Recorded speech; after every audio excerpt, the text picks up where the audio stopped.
ঐতিহ্যমণ্ডিত হাজো ৰামদিয়াৰ ঐতিহাসিক প্ৰায় 450 বছৰীয়া ভঠেলি মেলাৰ শুভ উদ্বোধন কৰিলে হাজোৰ সুৰেন দাস মহাবিদ্যালয়ৰ অধ্যক্ষ হিৰেণ্য কুমাৰ দাসে। বিশিষ্ট অতিথিৰূপে উপস্থিত থাকে দাপোন আলোচনীৰ মুখ্য সম্পাদক তথা এমট্ৰনৰ উপ-প্ৰবন্ধক দিনমণি ভাণ্ডাৰ কায়স্থ। ৰামদিয়াৰ ভঠেলি উৎসৱ নামনি অসমৰ অতি জনপ্ৰিয় আৰু এক লোক উৎসৱ। বহাগ মাহৰ 5 তাৰিখে বিয়লি ভাগত শুভ উদ্বোধন কৰা হয় ভঠেলি মেলাৰ। 6 আৰু 7 তাৰিখৰ পৰা অতীজৰে পৰা অনুষ্ঠিত হৈ আহিছে ৰামদিয়াৰ ভঠেলি মেলাৰ উৎসৱ। ৰামদিয়াৰ ভঠেলি উৎসৱৰ লগত মহাপুৰুষ শ্ৰী শ্ৰী মাধৱদেৱৰ স্মৃতি বিজড়িত। পৰম্পৰাগতভাৱে চলি অহা ৰামদিয়াৰ 7 বিহু বা ভঠেলি উৎসৱৰ বন্তি প্ৰজ্বলনে শুভ উদ্বোধন হয়। ভঠেলি মেলাৰ লগত সংগতি ৰাখি উদ্বোধনী অনুষ্ঠানত এখন স্মৃতিগ্ৰন্থ উন্মোচন কৰা হয়।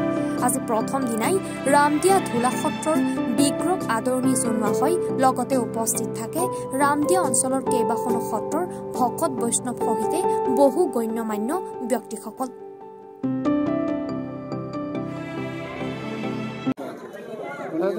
অসমৰ ঐতিহাসিক পটভূমি যদি আমি চাওঁ, যিবিলাক মেলা অসমত ইতিমধ্যে প্ৰতিষ্ঠিত হৈছে, সেই মেলাসমূহৰ ভিতৰত ৰামদিয়াৰ ভঠেলি মেলা ব্যতিক্ৰম।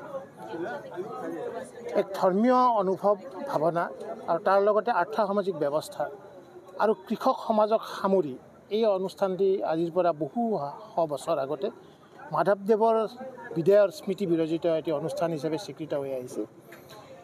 সমগ্ৰ অসমৰে মানুহৰ এই অনুষ্ঠানৰ প্ৰতি চকু আছে। বহু মানুহেই এই অনুষ্ঠানটিৰ বা এই মেলাখনৰ ওপৰত বছৰটিৰ কাৰণে নিৰ্ভৰ কৰে।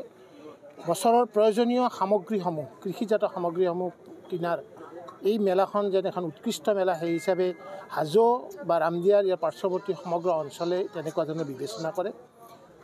ইয়াত অকল যে এখন মেলা এনেকুৱাই নহয়, বিভিন্ন জাতি জনগোষ্ঠীয় মানুহৰ এটা একতাৰ এটি বান্ধোনৰ এই মেলাখনেও এটি বাৰ্তা প্ৰেৰণ কৰে। সমগ্ৰ ৰামদিয়াবাসী ৰাইজৰ এই অনুষ্ঠানটিৰ প্ৰতি আগ্ৰহ আছে, একগ্ৰতা আছে, সহযোগিতা আছে। সমগ্ৰ সত্ৰসমূহ এই অনুষ্ঠানটোলৈকে আহে, এটা আধ্যাত্মিক পৰিৱেশ ইয়াত গঢ় দিয়ে। সকলো ৰাইজ এই মেলা চাবলৈ ওলাই আহে। আনকি ৰামদিয়াৰ বিস্তীৰ্ণ অঞ্চলত সমগ্ৰ অসমতে যিবিলাক মানুহ বাস কৰে, তেখেতসকলেও অন্ততঃ এই মেলাখনলৈকে আহে। এটা সুন্দৰ পৰিৱেশ এটা গঢ় লয়। সঁচাকৈয়ে এটি মনোমোহা অনুষ্ঠান এই অনুষ্ঠানটি। মই আশা কৰিম যে অসমৰ ৰাইজে এই অনুষ্ঠানৰ প্ৰতি যি মৰম, যি আদৰ আগবঢ়াইছে, ৰামদিয়াবাসীও একত্ৰিত হৈ এই মেলাখনৰ স্বকীয়তা, এই মেলাখনৰ ঐতিহ্য সদায়ে এইদৰে সজীৱ আৰু সতেজ কৰি ৰাখক, তেখেতসকলৰ ওচৰত এই আহ্বান মোৰ থাকিব। খুবেই ভাল লাগিল ঐতিহ্যমণ্ডিত ৰামদিয়াৰ এই ভঠেলি উৎসৱৰ আজি উন্মোচনৰ অনুষ্ঠানত উপস্থিত থাকিব পাই আমাৰ লগত উপস্থিত থাকিল এই অঞ্চলৰে বিশিষ্ট ব্যক্তি শ্ৰী দিনমণি ভাণ্ডাৰ কায়স্থ ডাঙৰীয়া। আমাৰ মাজত উপস্থিত আছে এই ৰামদিয়া অঞ্চলৰে বিশিষ্ট ব্যক্তিসকল, আমাৰ কামৰূপ জিলা সাহিত্য সভাৰ সভাপতি, নৱনিৰ্বাচিত সভাপতি ডক্টৰ গণেশ্বৰ চহৰীয়া ডাঙৰীয়া প্ৰমুখ্যে বিভিন্ন ব্যক্তিক আজি লগ পাইছোঁ, খুবেই ভাল পাইছোঁ। আৰু মোৰ জীৱনৰ খুব এটা আজি উল্লেখনীয় দিন যে এনেকুৱা এটা ধৰ্মীয় অনুষ্ঠানত, বহুত অনুষ্ঠানত ভাগ লৈছোঁ, অধ্যক্ষ হিচাপে বহুত মিটিং সভা সমিতিত ভাষণ দিছোঁ বা ছাত্ৰ ছাত্ৰীৰ লগত কথা পাতিছোঁ, ৰাইজৰ লগত। কিন্তু এনেকুৱা এখন ধৰ্মীয় এটা ঐতিহ্যপূৰ্ণ অনুষ্ঠানত আজি উপস্থিত থাকিব পাই মই সঁচাকৈ বৰ সৌভাগ্যৱান বুলি ভাবিছোঁ। আৰু বহুত নজনা কথাই বহুত গম পাইছোঁ মই ইয়াৰ পৰাই।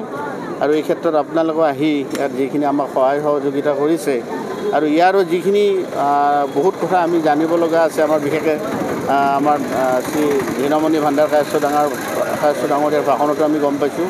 সেইবিলাক কথাও আপোনালোকে অলপ চিন্তা চৰ্চা কৰক তেখেত, কাৰণ ইয়াৰে এই অঞ্চলৰে এজন সুযোগ্য ব্যক্তি। গতিকে আটাইকে ধন্যবাদ জনাইছোঁ পুনৰবাৰ। হাজোৰ পৰা মৃদুল মজুমদাৰৰ ৰিপৰ্ট, এনি ভাৰত 24।